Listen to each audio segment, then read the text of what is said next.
All right, so let's talk about outputs of the computer. So you want to come to screens, configure screens, and you'll be at this thing right here.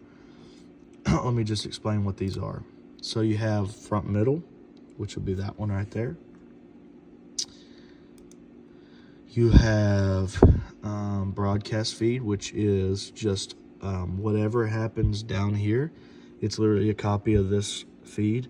It goes all the way up there to the switcher so that you can switch to the computer on the switcher.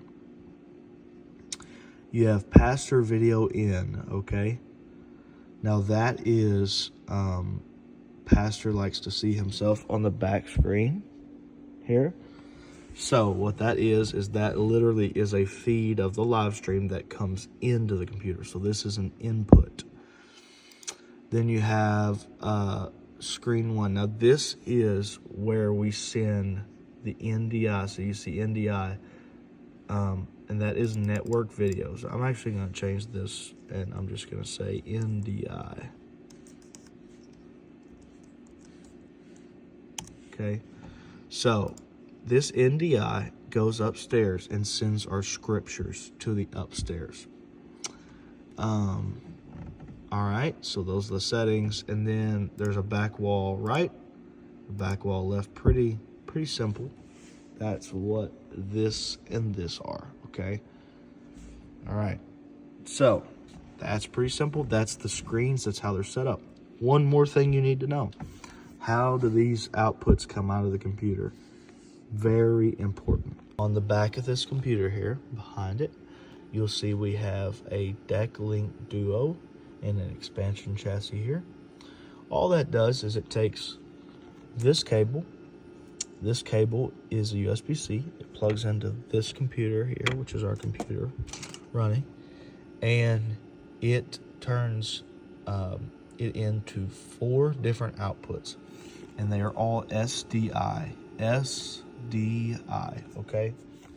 That is extremely important to know, because let's say something stopped working, a screen stopped working, all the screens stopped working at one time.